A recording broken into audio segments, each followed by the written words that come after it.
ลองจินตนาการดูนะครับว่าอีกสัก 2,000 ปีข้างหน้าหากมีนักโบราณคดีมาขุดค้นพื้นที่ที่เราอาศัยอยู่ตอนนี้สิ่งที่บอกเล่าเรื่องราวชีวิตของเราได้ดีที่สุดอาจไม่ใช่ตึกสูงระฟ้าหรือหนังสือเล่มหนาแต่มันอาจจะเป็นสิ่งที่เราทิ้งไว้ในถังขยะหรือสิ่งที่ไหลลงไปในท่อระบายน้ำในทำนองเดียวกันเมื่อเรานึกถึงอาณาจักรโรมันเรามักนึกถึงความยิ่งใหญ่ของสถาปัตยกรรมหินอ่อนหรือกองทัพที่เกรียงไกรแต่ว่าภายใต้ความศิวิไลซ์เหล่านั้นกลับมีความจริงอีกชุดหนึ่งที่ซ่อนอยู่ในมุมมืดที่ไม่มีใครอยากมองนั่นคือท่อระบายน้ำและสิ่งปฏิกูลวันนี้อับดุลไททูบจะสวมบทบาทนักสืบทางโบราณคดีครับย้อนเวลากลับไปสำรวจสิ่งที่ชาวโรมันทิ้งไว้เพื่อปฏิติดต่อภาพชีวิตจริงของพวกเขาทั้งความเหลื่อมล้ำโรคภัยและรสนิยมการกินที่หลักฐานชิ้นไหนก็ไม่สามารถโกหกได้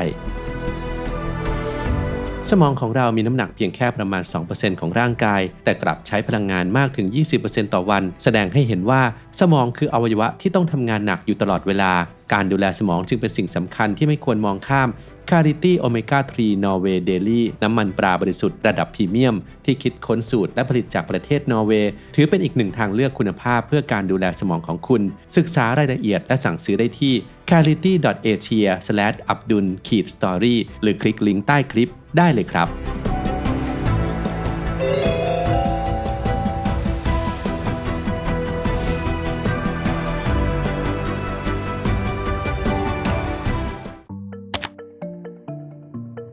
เรามักเชื่อกันว่าชาวโรมันคือผู้บุกเบิกด้านสุขอนามัยด้วยระบบประปาที่ซับซ้อนแต่ว่าข้อมูลใหม่จากการศึกษาทางชีวโบราณคดีกลับเปิดเผยความจริงที่น่าตกใจครับว่าสุขภาพลำไส้ของชาวโรมันนั้นไม่ได้ดีไปกว่าคนยุคก่อนหน้าเลยโดยหลักฐานชิ้นสำคัญมาจากเมืองเฮอร์คิวเลเนียมที่ถูกฝังอยู่ใต้เท่าภูเขาไฟวิสูเวียสที่นั่นมีท่อระบายน้ำชื่อคาโด5ซึ่งไม่ใช่แค่ท่อระบายน้ำธรรมดาแต่ว่ามันคือถังเก็บสิ่งปฏิกูลขนาดมหึมาที่ใหญ่ขนาดสามารถรองรับของเสียจากตึกอพาร์ตเมนต์สมัยใหม่ได้เลยทีเดียว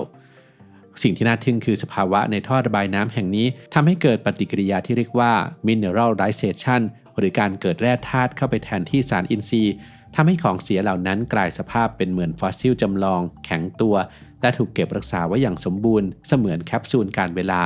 ซึ่งนักโบราณคดีก็ได้ตักตะกอนที่นี่ขึ้นมาวิเคราะห์ถึง220ลิตรและจำแนกสิ่งมีชีวิตได้ถึง194ชนิดโดย113ชนิดในนั้นเป็นของกินได้แต่ในขณะเดียวกันก็พบไข่พยาธิจำนวนมหาศาลปะปนอยู่ซึ่งสะท้อนให้เห็นว่าการมีส้วมหรือโรงอาบน้ำไม่ได้ช่วยป้องกันโรคภัยได้เลยหากขาดความเข้าใจเรื่องเชื้อโรคที่ถูกต้อง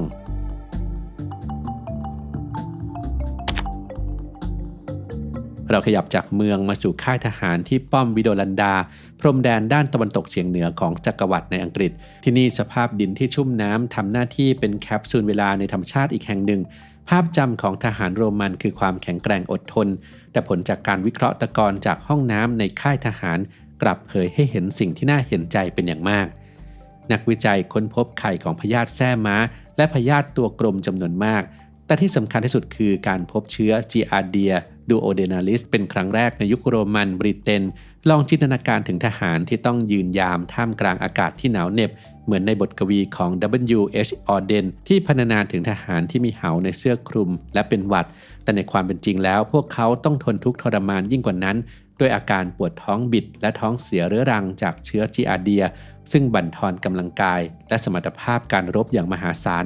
นี่คือศัตรูที่มองไม่เห็นที่กัดกินกองทัพโรมันจากภายใน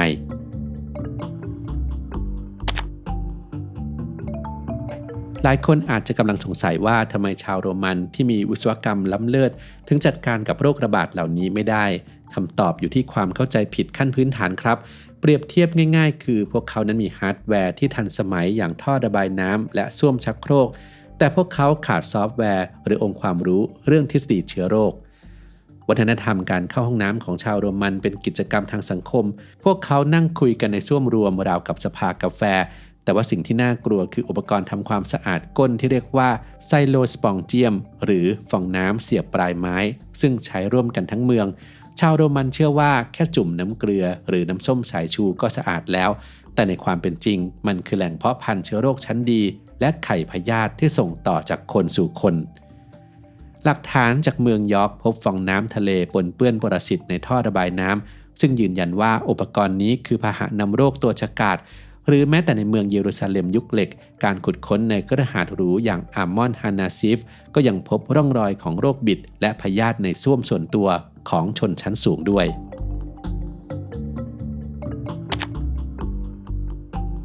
มาดูเรื่องปากท้องของชาวเมืองเฮอร์คิวเลเนียมซึ่งสะท้อนความเหลื่อมล้ำทางสังคมได้อย่างชัดเจนจากการวิเคราะห์กากอาหารในท่อระบายน้ำของเมืองซึ่งผ่านการเก็บรักษาไว้ได้จากเท่าฐานของภูเขาไฟระเบิดอย่างสมบูรณ์นักโบราณคดีได้ร่อนตะกอนกว่า770ถุงจากท่อระบายน้ำคาร์โดไฟ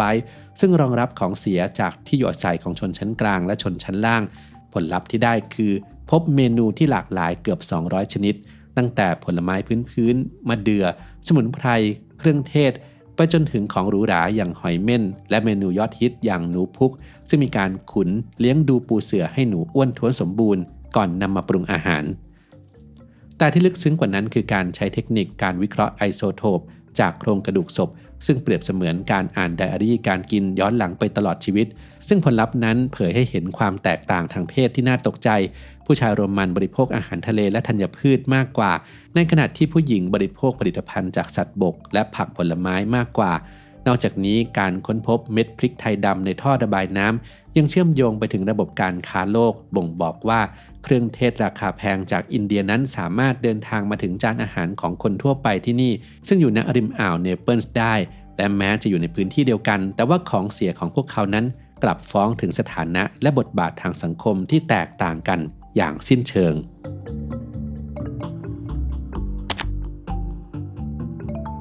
ที่ใจกลางความบันเทิงณโคลอสเซียมในกรุงโรมการสำรวจท่อระบายน้ำใต้ดินเผยให้เห็นพฤติกรรมผู้ชมที่คล้ายคลึงกับคนยุคปัจจุบันอย่างเหลือเชื่อในขณะที่ชาวโรมันโห่ร้องเชียร์กราดิเอเตอร์พวกเขาก็ขบเคี้ยวของว่างไปด้วย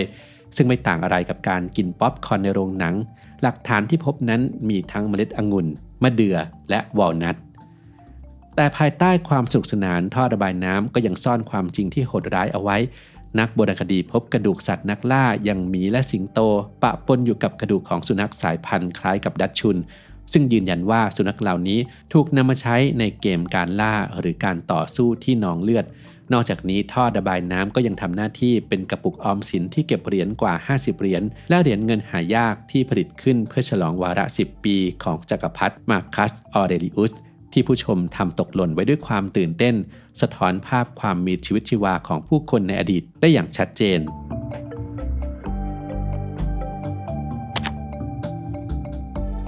เรื่องราวของเสียไม่ได้จบแค่ยุคโรมันที่เมืองยอร์กใต้ธนาคารลอยส์มีการค้นพบคอร์โปโรไลต์หรือฟอสซิลอุจจาระแข็งก้อนใหญ่ของชาวไวกิ้ง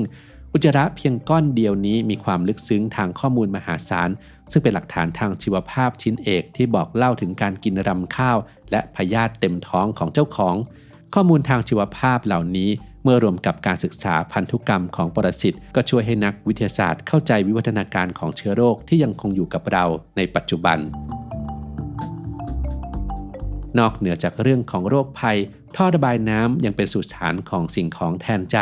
ของใช้ส่วนตัวชิ้นเล็กๆอย่างลูกปัดแหวนปิ่นปักผมหรืออัญมณีเม็ดงามที่หลุดมือเจ้าของและตกลงสู่ท่อระบายน้ำด้วยเช่นกันไม่ว่าจะยุคสมัยใดมนุษย์ก็ยังต้องกินขับถ่ายและต่อสู้กับโรคร้ายไม่แน่ว่าในอีก 2,000 ปีข้างหน้า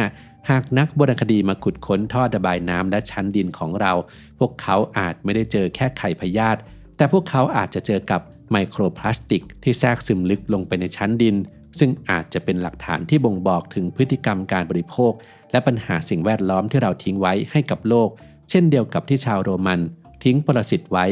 ในประวัติศาสตร์